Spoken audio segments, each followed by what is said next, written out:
శ్రీ విష్ణు పురాణము. విష్ణు పురాణములో భాగంగా ఇది వరకు 27 అధ్యాయములను గురించి తెలుసుకుని ఉన్నాము. ఇప్పుడు 28వ అధ్యాయము గురించి తెలుసుకుందాము. ఇది వరకు భగవంతుని అవతారములు 21 అని తెలుసుకుని ఉన్నాము. 19 అవతారములను గురించి ఇది వరలో తెలుసుకుని ఉన్నాము. ఇక ఈ అధ్యాయములో బుద్ధ అవతారములను గురించి, శ్రీ కల్కి అవతారము 21వ అవతారమును గురించి తెలుసుకుందాము.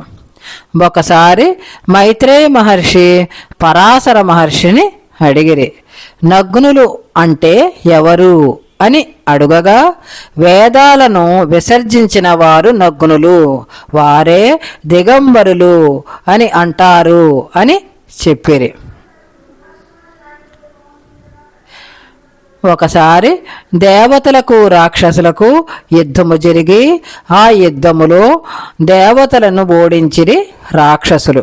అప్పుడు దేవతలు శ్రీ మహావిష్ణువునకు మొరపెట్టుకోగా, అప్పుడు శ్రీహరి ఒక మాయారూపాన్ని వారికి ఇచ్చి రాక్షసులను వేద మార్గము నుండి ఆ రూపం తప్పిస్తుందని, అప్పుడు రాక్షసులను ఓడించుట సులభము అని చెప్పగా, నగ్నముని అయిన ఆ మాయారూపం నర్మదా తీరంలో తపస్సు చేసుకునుచూ ఉన్న రాక్షసుల దగ్గరకు వెళ్ళి, ఈ తపస్సు ఇహలోక సుఖానిక లేక పరలోక సుఖానిక అని అడుగగా, వారు పరలోక సుఖానికి అని జవాబు చెప్పగా, తన సిద్ధాంతాలు ముక్తి నొసగుతాయి అని, మీరు దానికి అర్హులు కనుక అర్హతలు అని పిలువబడుదురు.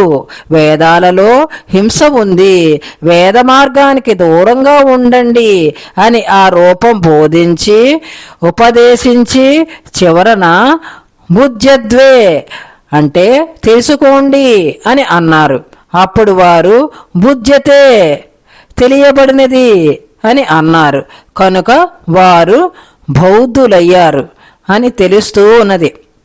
ఇక బౌద్ధ మత వ్యాప్తి గురించి తెలుసుకుందాము.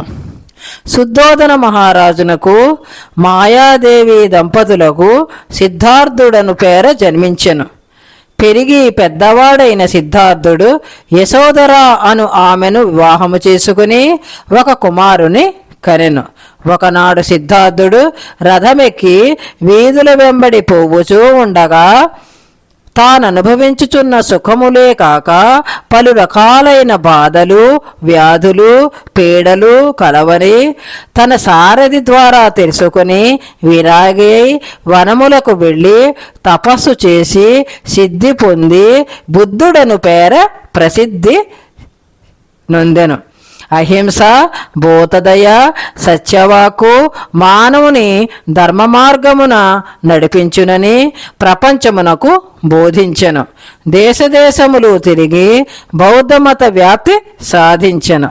ఇక చివరి అవతారము 21వ అవతారము కల్కి అవతారము.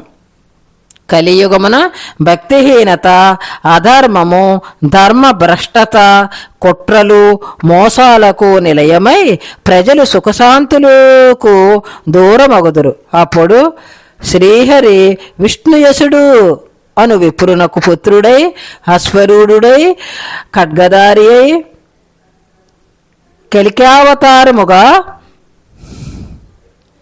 అధర్మమును నాశనము చేసి పాపాత్ములను దండించి భూభారమును తగ్గించును. 21 అవతారములను గురించి ఇంతవరకు తెలుసుకుని ఉన్నాము.